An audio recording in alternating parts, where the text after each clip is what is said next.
This is Judge Joe Brown, and we're listening to We All Be News. News-free Dixie for the 21st century.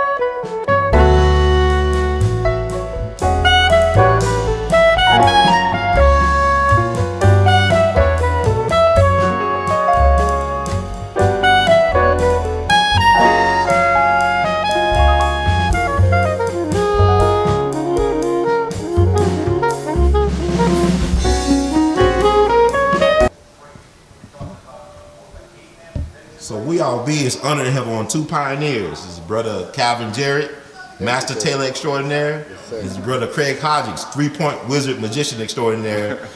Two-time champion with Chicago Bulls, two-time champion with the L.A. Lakers as shooting coach. Yes, sir. Three-point champion extraordinaire. Master Tailor extraordinaire. How y'all doing today? Great, man. Just glad to be here, man. So what brings y'all to Memphis? Well, first of all, I want to thank God for giving us a chance to meet in a peaceful environment and discuss our condition. And for me, to be honored by the National Civil Rights Museum and knowing the history and the legacy of it, it's just an honor and a privilege to get a chance to be here, man. So to get a chance to come across the airwaves with you is once again, it's an opportunity for us to discuss our condition and bring about solutions. Well, for me, to be able to come here, and also, by me being the only black-owned apparel manufacturer in this country, to be able to come here and have an opportunity to manufacture jackets for the National Civil Rights Museum through my connection with Ms. Johnson from the Foundation for Youth Development. Man, it's just an honor, man, to just be in a situation that we can come and allow people to understand that it's people out here doing things.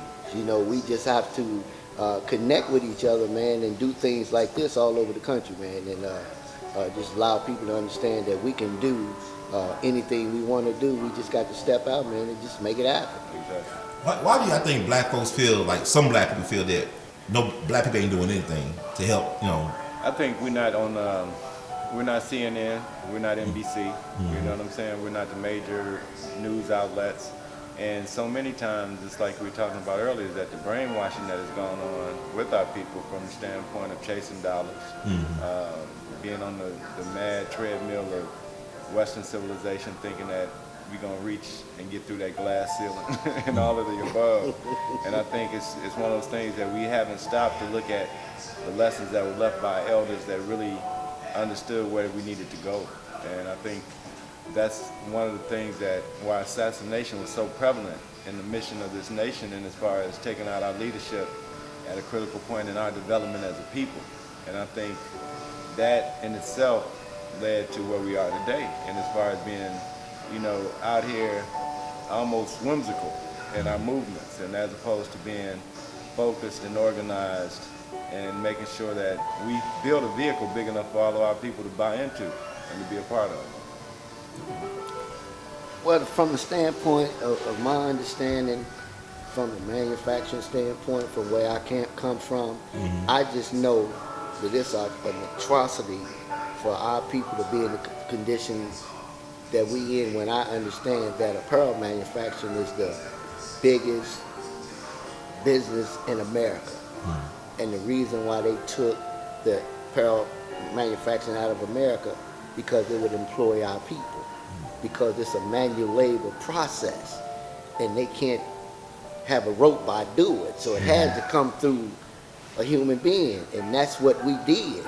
So instead of them being true to the game and doing what they're supposed to do, they just took this industry out of this country and just killed our people, man. And I was just, I share with Craig all the time, everything out here comes through a sewing machine. When I look at this and I look at this and I look at car seats and I forget the apparel.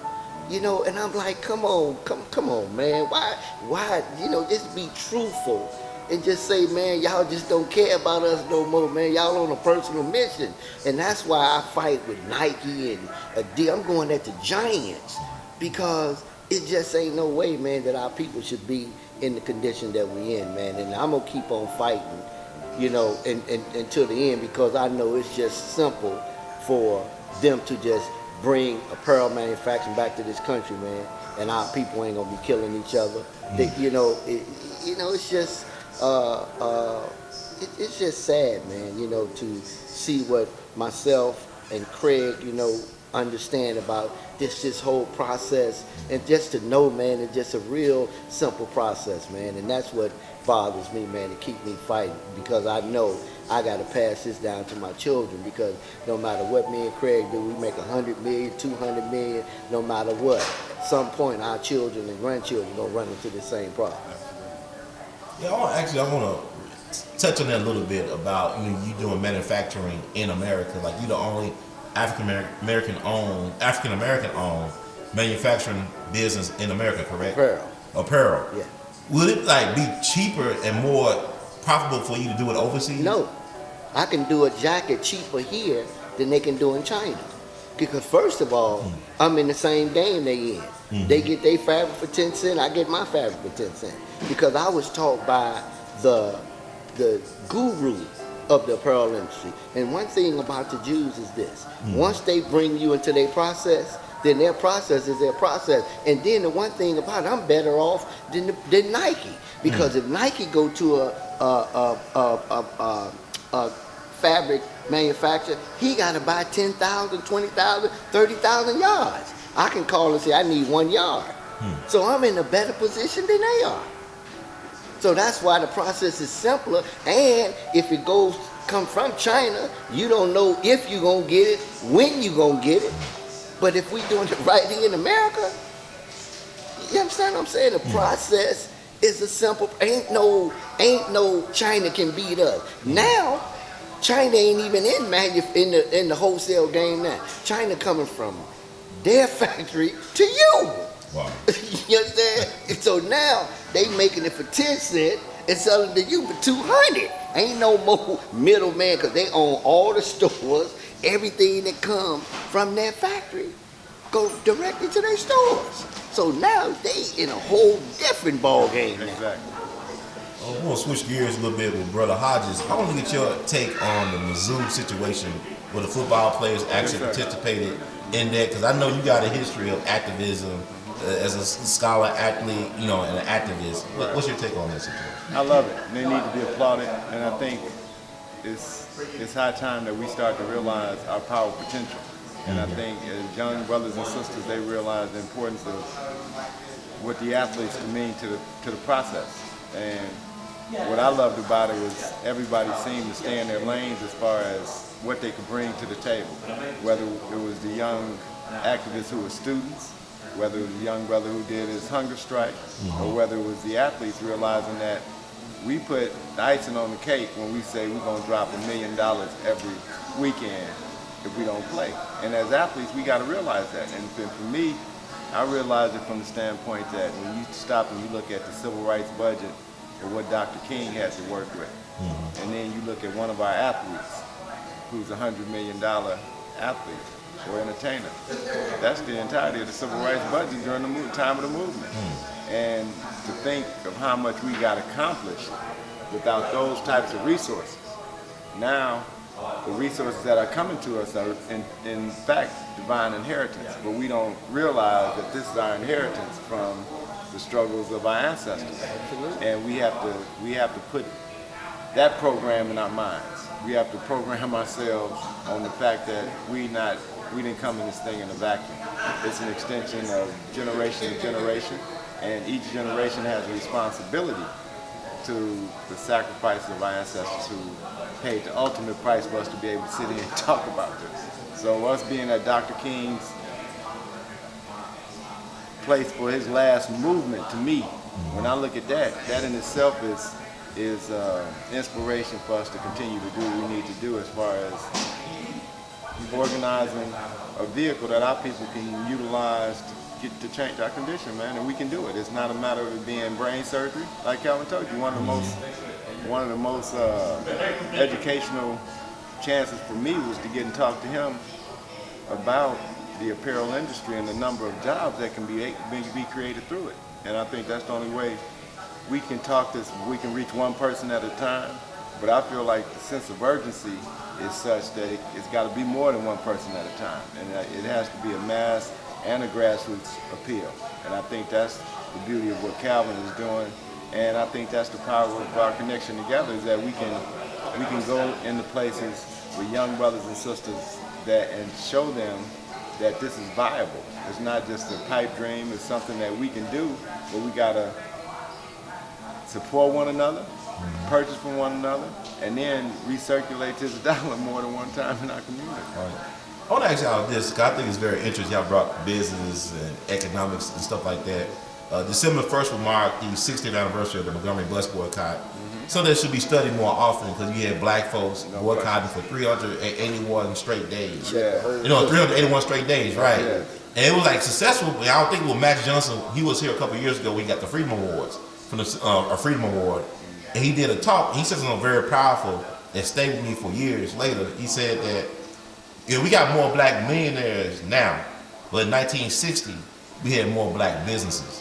And I look at the success of the Montgomery bus boycott. One reason why it was successful, because you had black-owned businesses that helped participate in that, and you had a grassroots organizing, and you had everybody hands-on. You had sisters, you had brothers coming from Korean and World War II participating in that. Could that happen today? Because right now there are meeting in D.C. this organization where they're trying to figure out which Black Lives Matter organization they're going to fund, these billionaires and millionaires. Can you have success like what happened in Montgomery 60 years ago today with black people in terms of organizing boycott? For me, I would say this. I feel like if we take just two entities in America, it'll change us around literally in 20 days. If brothers stopped buying gym shoes for that 380-day period, if sisters went back to their natural look and slowed down on the Korean hair care stores, what would that dollar look like to Black America to revenue it?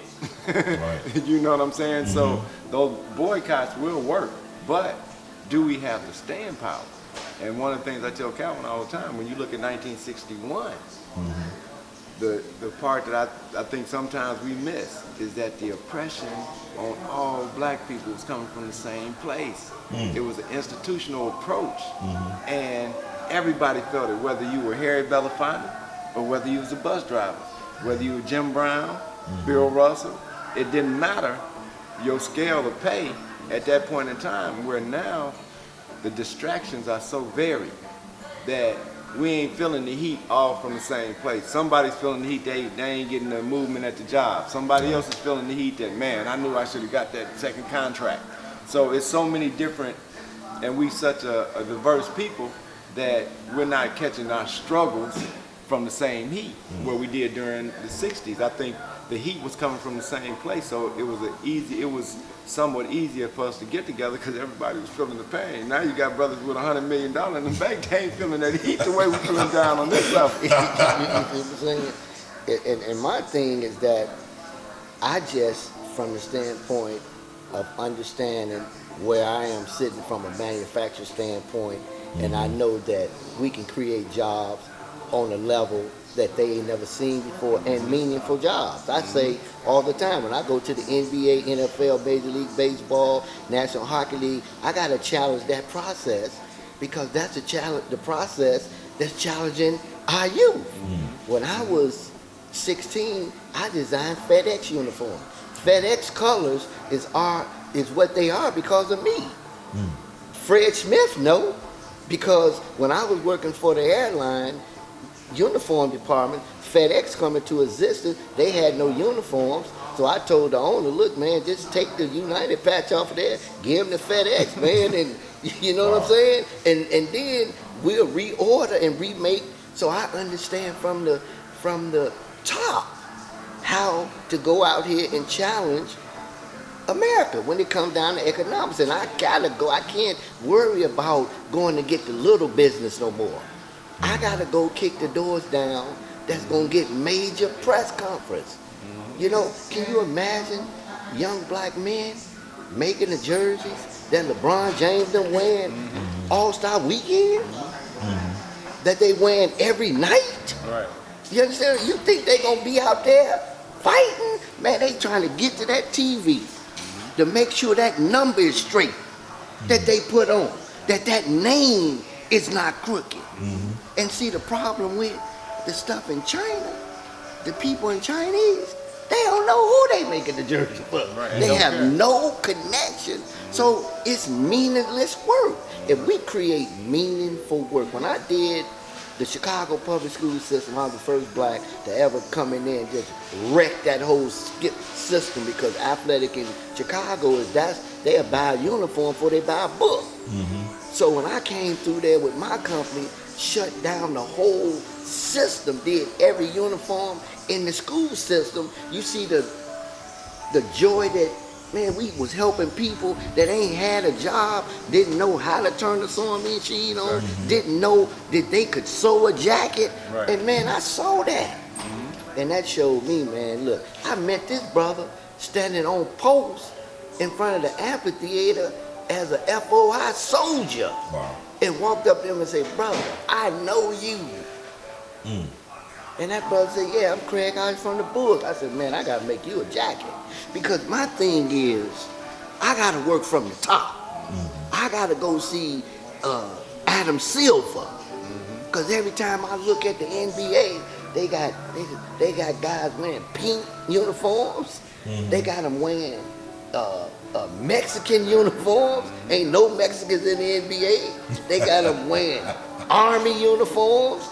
But I ain't seen no red, green, and black uniform yet. Wow. Even doing Black History Month. Doing Black History Month. That's something. Wow. So I gotta fight from the level that I learned how to fight, because the guy that I worked for was the dean of manufacturers. We went at Speedwack, which Speedwack was the largest outdoor uniform manufacturer in this country. And he went at Speedwack and took me with him and showed me all contracts, all available. What did he tell you about black people supporting you? The black people can't help you because they don't understand this process.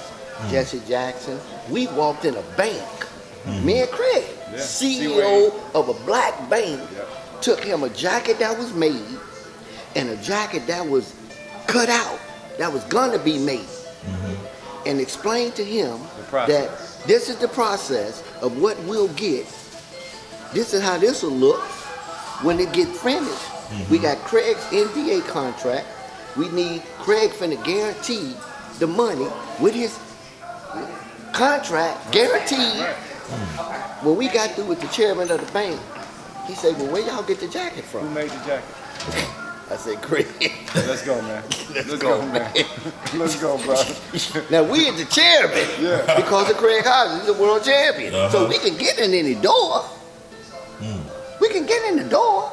So I got to go to the people that understand the process.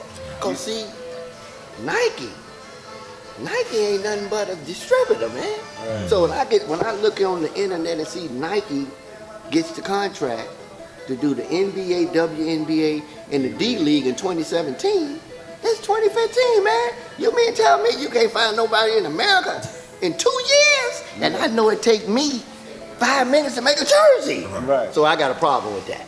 Because at the end of the day, that thing should say China just got the contract for the NBA, WNBA, and the D League, because that's who Nike gonna take it to. Wow. One of the things that you touched on was, could boycotts work? And you mentioned Magic. And it's interesting that in 1991, when we were playing them in the World Championship, I called for a boycott. Wow. I called for a boycott. And you got Michael and Matt, two powerful. And I was told that's too hard to come, Hodge. 21 of the 24 athletes that was playing in that championship series from both teams were black. 21 of the 24 athletes. And we can't get together and say we're gonna have a work stoppage. Because the only time work stoppages have an impact on professional sports. Playoff time, All-Star weekends. That's when we can make our impact. When they lock us out, when do they lock us out? End of the season, after the season's over? They got that loop. In training camp. Ain't Knowing no that happening. if we lock you out, we can lock you out until January and play a shortened season, and we're gonna regain our loop at All-Star weekend and the playoffs. Unlike us, what I was saying was, at this point in time, in 1991, if we we were asking about black GMs, black ownership, black all of this. And I was saying, if we get together and not play in these games, it's gonna be some adjustments made to this thing. You know, because one of the biggest lessons that we had that boycotts worked was in 1963 at the All-Star game with Elgin Baylor and Jerry West, who said they weren't gonna play unless there was some changes made before the game. And there were changes made so that they could go on and play that game. And Jerry West is not thought about as being any type of person that's gonna boycott anything to the mass of people who thinking boycott. But in 1963, he understood the power of his talent, along with Elgin Baylor, one of our best ever, that they realized that if we get together, we can make ownership move a little bit toward the right thing to do. And that's where we are right now, is that when you stop and you look and you say, why is all the jobs gone overseas? My boy on the phone yesterday getting ready to pay a bill, and he asked the lady where she from. She's in Barbados, and you're paying an American bill, dude. So do you see where we are? Right. Do you see where we are? We taking everything. You sitting in a call center of probably 1,000 people, calling Americans, asking them to pay money that they don't have because you got their job. Come on, man. It's upside down and it's twisted, and everybody knows it's twisted, but nobody has the heart and the courage to say they twisted because they worried about their bottom line and how I'm gonna make my paper for my children. So that's why we don't see our athletes standing up, because one of the things hey man, look what happened to Hodge. Right. But and my goal is personally, it's for Craig Hodges and I to build a multi-million-dollar company, man, so these guys can understand. Look, man, look what they did to Hodges.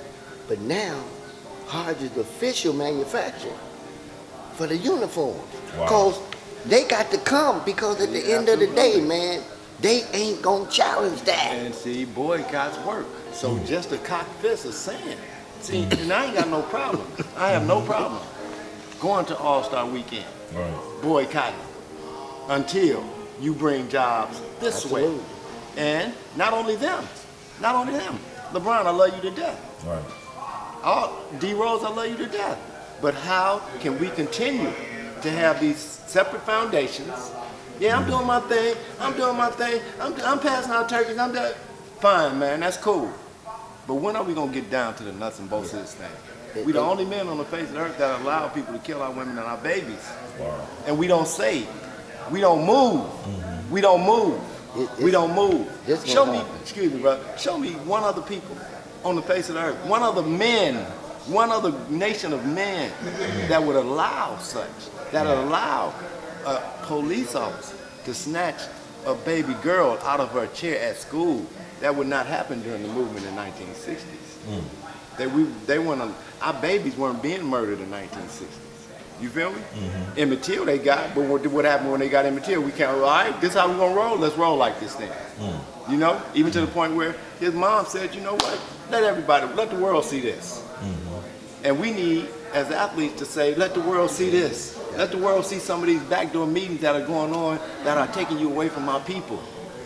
You know what I'm saying? These are the things that, and these are the challenges that ain't nobody making to our people, man, to say where we going. Was our sacrifices that Dr. King getting murdered, Malcolm getting murdered? It's cool. And now you sit here making all of this bread, not even giving any honor to Kurt Flood. Well, you read my mind, Kyle. Think about Oscar Robertson. No As much as I love the Lakers and Jerry West, No question. Oscar Robertson should be the logo on the face of the NBA. Come on, man. They blackballed him. Come on. But I'm just saying, like, we don't know the history. But let me tell you the power and one of the reasons why we're here. Miss Johnson went to the National Civil Rights Museum and seen the white man on the logo. Oh. And looked at it and said, What's wrong with this picture? what's wrong with this? And asked me, can you flip this around and this should be Martin Luther King? And then I shared with her that Jerry West is the logo on the NBA. And they never changed that thread color. Yeah, It's right. always white. Right. You know, and that's what started her fight. And that's why this day is here. But the good thing about it is that by me being a black manufacturer, I ain't have to ask nobody, could I do it? Right. Because I got the equipment to do it. For instance, we heard the sister was telling us D.L. Hughley made a comment of, what was it? On the radio yesterday, Okay. because one of his crew asked him, could they do something? And he said, go find our white boss that owned us and ask him, can we do it? He wasn't joking, right? He was No, amazing. man. Yeah. Look, Even jokingly. It's true. Even jokingly. You know, and that's the cold part about we listen to the radio and we listen to how laughingly we handle racism. We handle racism. Yeah, it's a racism. But we won't get to the nuts and bolts of it because, like we were talking earlier, it hurt too much. You know what I mean? and look at Michael Baisden, man. Right. Michael Baisden had the biggest following on the radio. And when he started talking about helping his people, man, you ain't heard of Michael Baisden since. I remember did that Gen 6 stuff. Buried Yeah, him. it was gone. And that's why I'm saying the guy that taught me this industry was the most racist man I ever met in my life. But he shared with me, I think he was just trying to get to heaven on my back. You understand what I'm saying? But he knew he was giving it to the right person. Right. Because he knew I was never going to quit. He said, Calvin, if you don't ever do nothing, don't ever quit this fight. And it's going to take you about 25, 30 years to do it. But you don't ever quit. And that's why, man, I don't have no problem going up to the NBA and say, man, come on, man.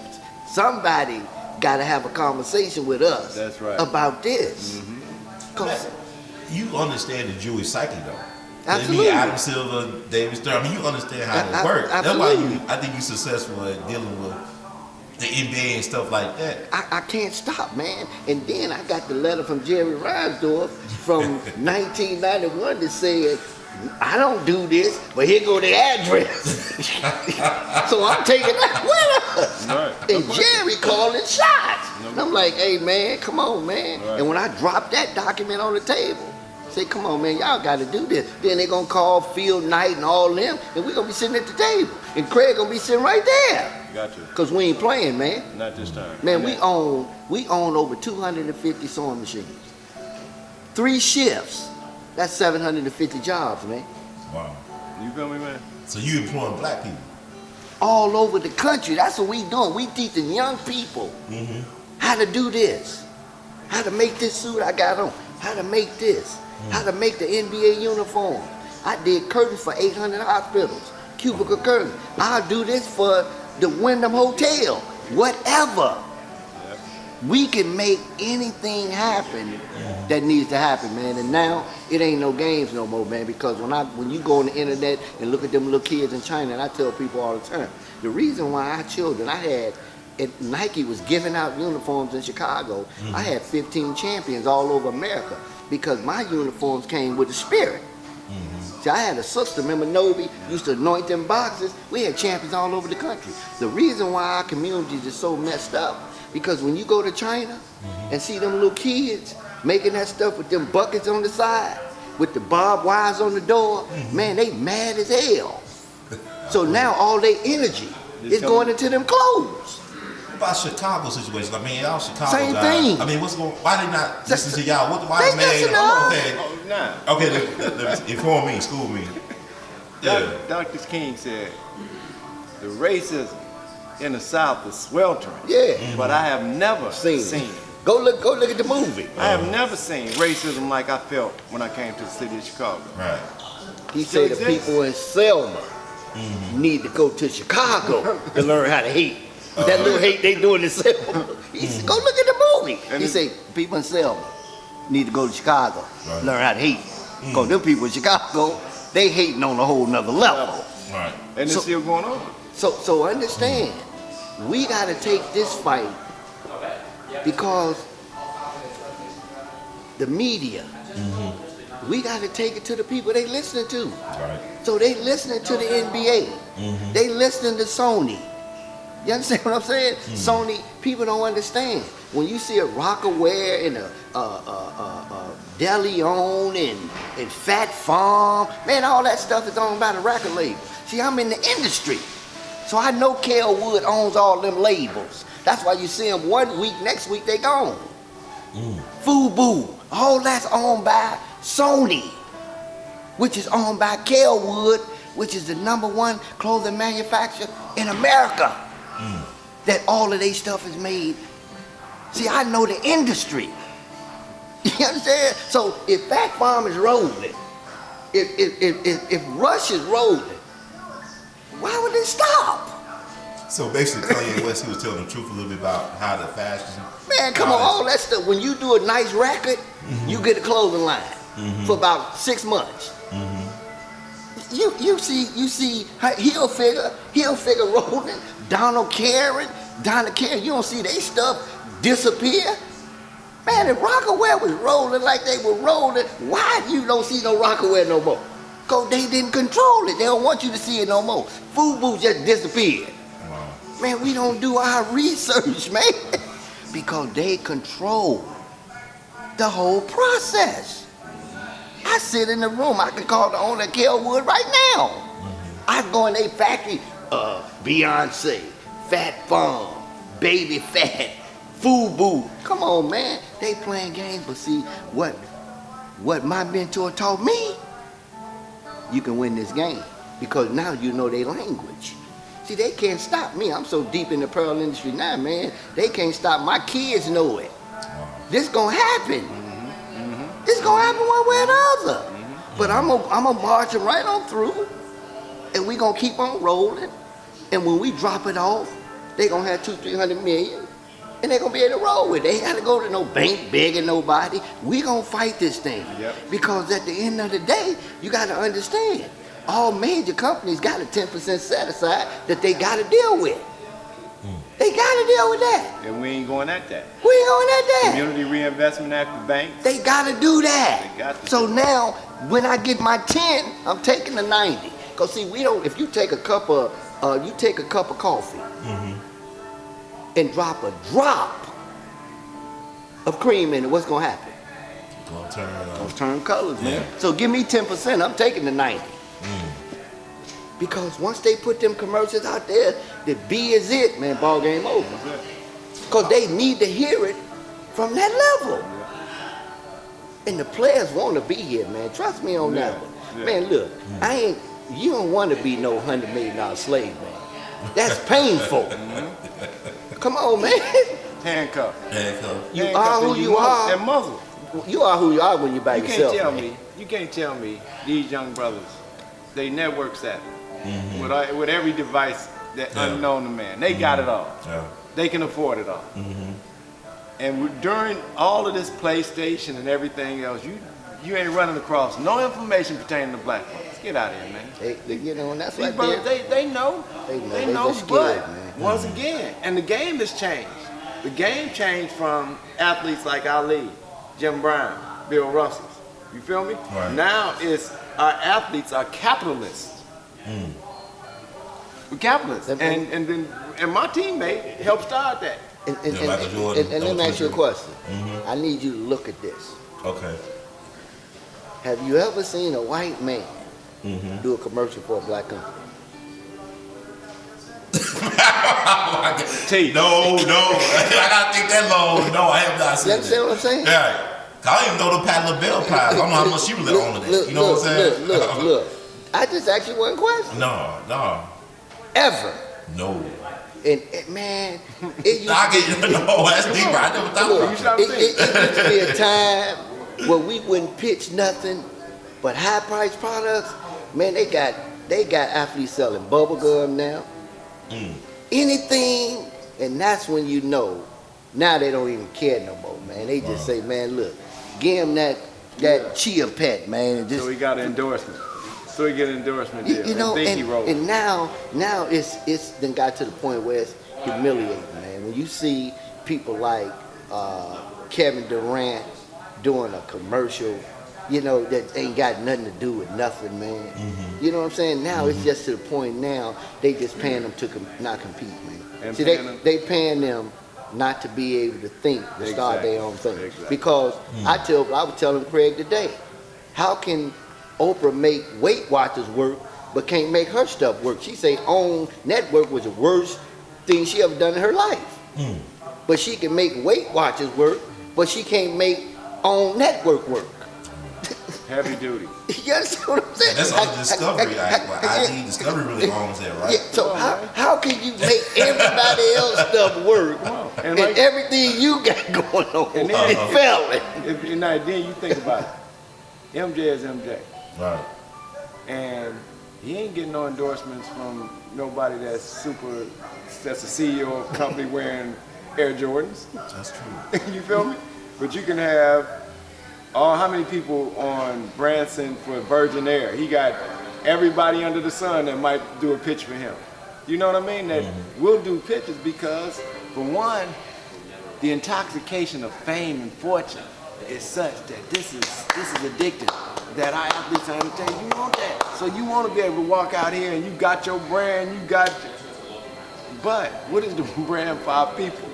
Yeah. Bloodshed. And that's why we got to fight, man. And that's why, you know, at the end of the day, when I sit there, man, that's why I said I'm going to call Hillary Clinton. Because when Bill was running for president and I came in the room, we was 8 people, man, for the jacket contract. I was the first one, man. Bill, he said, man, I don't know what them other people got going on out there. It's a done deal because I'm the best in the business at what we do. I walked in the hospital the other day, seen some curtains, man, that wouldn't have never made it out of my factory, wouldn't have never made it to the hospital. Wow. But they scrutinize our stuff because they tell us we got to be perfect. So, man, we just got to keep fighting, man. We can't stop fighting. What do y'all tell young people? Because y'all have achieved something in y'all fields that's like, you know, greatness. Y'all both champions in your own right. What would you tell a young person that they're not blessed to have mentors like y'all had? What would you tell a young black person? We were talking before you started shooting about Charlie Parker. All right. You know what I'm saying? 14 hours, 2 straight years, every day. It's discipline, and it's a finding the passion, finding your passion as a human being. And that's where I feel like to some degree we may have failed that next generation in as far as exposing them to positive things that can change their lives, that they can grasp hold to and give them and create for them a lifestyle and a life that they would have never thought of. I dreamed of being a professional athlete, but I didn't realize the impact of being a professional athlete could do for my people. Right. And that wasn't what I was looking for in growing up. I was like, man, I was just, hey man, let's have fun. The game is the game. But right now, this generation has so many distractions that we didn't have. As far as the electronic stuff, the instant gratification thing, where now instantly you can go online and find out what you're looking for instantaneously. Where we was at the car catalog trying to figure this thing out. So it's different challenges for this generation. But I feel like at the same time, I think they're gifted and blessed in so many different ways than we were, just by having all this stuff around them and having the ability that not everything is cut to the chase. It's no rapping on anything, you know? So now they have more of an opportunity to see the real and get with it, or see the unreal and say, man, that's some garbage over there. And it's nothing. And that's where we are now, that so much of what we're taking in is solid information. It's garbage, man. And it's just to keep this civilization and society in the same institutional place that it is in. And that's what I love about this brother, that we was talking this morning, that 25 years, that's an institution, man. And it might not be Kellogg, it might not be this, but it's an institution within our community that deserves to be supported because he was able to maintain this. If nothing but for him and his family. If nothing but that I ain't out there selling rocks. Right. That I'm actually in there on this machine at 4 o'clock in the morning turning out products so that my daughters can go to school and graduate from college debt free. Oh, I love that. I love that. Yeah, this a great brother here though, man. Man, this brother, man, we got 21 years, man. But I'm telling you, when I sit with him, it's like I just met him. You know, that's the kind of respect I got for him. Because I don't look at him as Craig Hodges as my friend. Craig Hodges is an NBA player. I look at him just as Craig Hodges, just a good brother, man, and just love his people, man. You know, and you can't never, just for me personally, I don't never forget who he is. Right. You know, because you can be, I'm a stepper. I'm the #1 stepper in America. And I understand what that means. When I walk in the room of steppers, it's the same thing on the NBA level in the little stepping world. Right. Because, it's kings everywhere. And when I see this brother, man, I never get used to being with him because he's just so great. In my eyesight from all the things that I seen he's done, man. And that's what gives me, hope to keep moving, because I know if I come up with a great product, no matter whether I seen Craig for a year, 5 years, 10 years, I can call Craig and say, Craig, man, I got a product, man. I need you to roll with me. And it's a done deal. He don't ask me what it is, how we gonna get it done. And when you can create, man, that kind of friendship, man, in this world today, you know what I'm saying? Because 90% of the people don't want to see you make it, the other 10% don't care. You understand what I'm saying? And I tell people from a standpoint of young people now, we had all the desire and no opportunity. They got all the opportunity and no desire. Whatever you think about it. So even when I look at my daughters, you know what I'm saying? I tell the lawyer, man, look, if we make 100 million, 200 million, 300 million and I die, man, they just want a check. Right. As much as they the fight, that's my daddy's fight. So we got the European mindset. We didn't get out that European. You know what I'm saying? And that's why I fight with them. I'll be like, look, you gonna run this like Craig's son. Craig texted me the other day, call Jamal. His son, I've been around Jamal 20 years. He said, man, call Jamal. Like, man, I got this plan I want to do. I ran over there.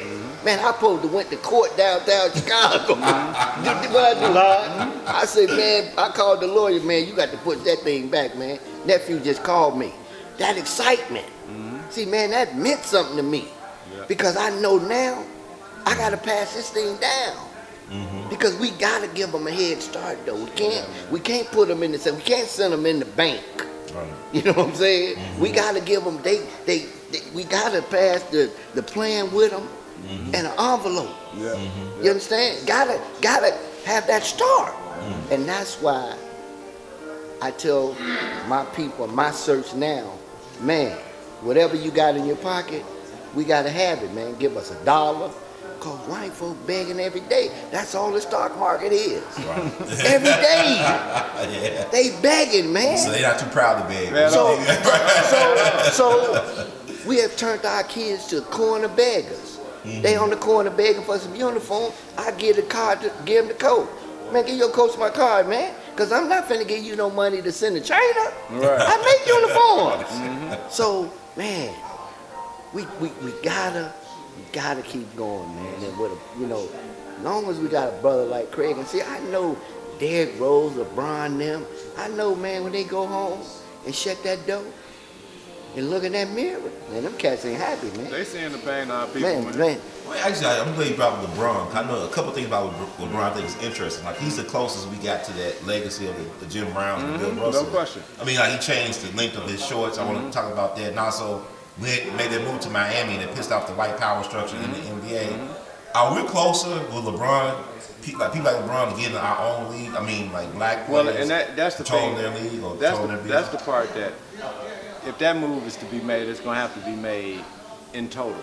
It's not going to be a thing where the NBA or the NFL is secede power without, you feel me? And that's the, you know what I'm saying? That's It's be cutthroat ruthless. It's going to be real. But the opportunities present themselves. Yeah. So when you lock out the NBA, to me that was our chance to do our thing, but we didn't. So in these collective bargaining times are the chances for us to try to grab that imagery again of when we had our entirely black. That I don't think that's gonna happen because of the fact that there's too much wealth out there, and that we are diverse people that we should be able to stretch out and reach our tentacles into, but knowing that it's got to be a quality thing about this thing. It can't be an exploitation where you're gonna come in and exploit this black pool of talent like it has been. That the exploitation, for me, and this is the last part and part of what we're talking about tonight as far as for me is the evil triplets. Racism, militarism, and economic exploitation. Dr. King taught us that if we not fight needs, what is our worth as men? And that has to be at the crux and the foundation of the base of what our athletes and entertainers should be about. But it should be the foundational part of our study as a family, as a black family, that we should know these three principles is what we got to fight about. Now, how you go about fighting them with your creative energy is on you. You feel me? But if you ain't fighting against this, you ain't worth your salt, bro. Wow. I want to get y'all take on the LeBron. I mean, you a fashion guy. The short thing. What y'all think about that? I mean, I haven't. Well, first of all, I was the first guy that did long shorts. Oh, really? You was the first guy that And I did a 1989. So then before the Fab Four, this is when they were beginning, right? Okay. Peoria Married. That was the first basketball team I ever did. And I just didn't know when the shorts, where they supposed to stop there. And I never forget, Kenny McReynolds, man, was doing the game. He said, man, it look like they got pants on. You know what I'm saying? And they come back because we fashion gurus, man. Everything that they do, all the uniforms you see in the NBA now, I was making 25 years ago in high school in Chicago. Because we designers. Them young boys I had around me, my little brother and them, they creative geniuses. But they had an opportunity to make a pattern. Like when Craig was coaching Chicago State, I told my brother and them, man, Craig ain't finna go on TV, national TV without no uniforms. They custom made him some uniforms in one day. These young cats, man, it's so powerful out here. But we just gotta give them opportunity. And trust me, this fight, you mark this day right here, when you look back and see us on national TV in the press conference, with the so-called giants saying, man, We gotta work with these folks. we got to work with these cats, man. And what is it about Chicago that produce people like y'all? Let me You know what I'm answer talking about? that. Like some black icons. Let me tell you. They Let moved the me city. tell you where it comes from. Okay. My mother moved me into projects at 14, which is a no-no in Chicago, because that thing is already fabricated. The homies is already the homies. You understand? The girls already got their guy. The gang's already set up. But a lady told me at 8 years old, she said, man, God got something for you. Say, he got something for you. And what I learned, you know, because my mother was poor, but she never let me feel that, because I was the only child. I had $5 and everybody had 32 cents. You know what I'm saying? I went to the restaurant where they was eating the lunchroom food. So that's why I became a tailor, because I told my mother I want to learn how to sew, and she went and found $35 a week for me to go to this little old lady to learn how to sew.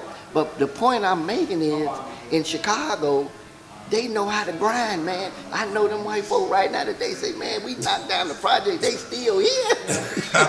Because they know how to go next door and ask for some butter. My mother used to send me to the store with a note. She said, go get this to the owner. no money. You understand what I'm saying? No question. Because they know. That's why I know we can do this. But on a major level, Right. you got to go to the white man because the media is so mass that we got to get that message out one time. You understand what I'm saying? With 110 million viewers. That's it. See, we can't do it door to door because it takes too long. And the sense of urgency is too short. And so the reason why we can be great out of Chicago, man, because they got that staying power. That's why I know we can do it. Because in Chicago, when Harold Washington ran for mayor, he got 98% of the black vote. Never been done in the history of America. Chicago voting. Because when they come together, They come together. whole different process, man. Y'all gave us Obama too. Speaking of black politicians out of Chicago, I mean, what's y'all take on Obama? Has he did anything for black people? Brother, it's like this. What do I tell people, what do we expect? You know what I'm saying? On the real, man. Let's not On the even real, do man. that, man. On the real. Me personally, what do I expect? On the real, what do I expect?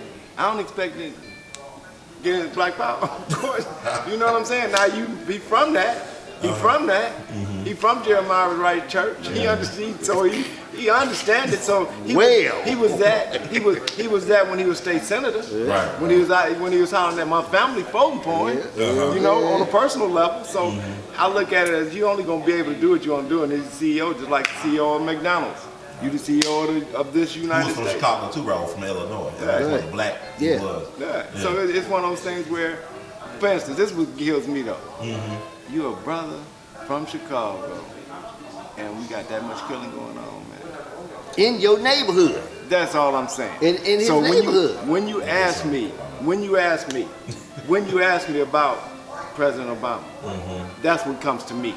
More than anything else, more than any foreign policy, more than anything, more than any global warming, is how can murder in your hometown be in this manner, and you the president of this country? That's enough said. Okay, like I'm gonna wrap it up, but I want to ask one more thing about like the Donald Sterling thing. It's like it happened a couple of years ago, but No it actually question. happened recently. Thank you. Is Donald Sterling is his mindset the representative of the ownership or? Brother. Brother. Is it representative of the system? Is it representative of racism, white supremacy? And is it indicative of where we are, not just in that realm, but across the spectrum? So it ain't just that entity, it ain't just that instance. So I tell people all the time, once again, when all of these types of things come out, who do they bring out in front of you to placate you, to get you to say, okay, it's cool. Think about it. And that's what I want you to think about. Think about, and I'm going to leave you with that. Yeah. So the next time me and you out, so the next time me and you sit down, think about whenever a racism issue comes up, who they bring out? Who they bring out? Who they bring out? And now, we're going to talk about this off the camera, but I want to put this on the people's minds, that when you see that Donald Sterling situation come out, who did they have speak to the system of racism? Who did they have? Now, let me tell you something. The person that they had speaking to it, I talked to him probably an hour before he started the mission for them, because it was a mission for them. Right. Yo, man. I already know. Yo, man, let me holler at these people about that. It affected me. Racism ain't affected nobody on the level of during this generation more than it has Craig Hodges.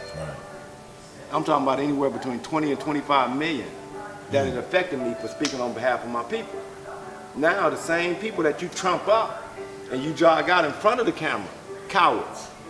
And I'm gonna tell you like it is, they're cowards. Because if you too cowardly to stand on your 600, 700, 800 million for my people, later for you. Because you ain't make that 800 on you. You made that 800 on me when we riding up here from Chicago and we seeing all these cotton fields. Come on, brother. Come on. Don't 20 forget. miles. You forget. How you gonna forget? Ain't no way you can forget. That's cotton. Ain't no way you can forget. That t-shirt, Chrissy, them t-shirts, man. Come on. So once again, it's that kernel in there that if we can pull it on out of there, hey man, all we got to do is that it's a nugget of truth. It's a nugget of truth. This Miss Johnson. Yeah. We got to get going. Brother, we'll get with you. We appreciate y'all so much. Thank y'all so much.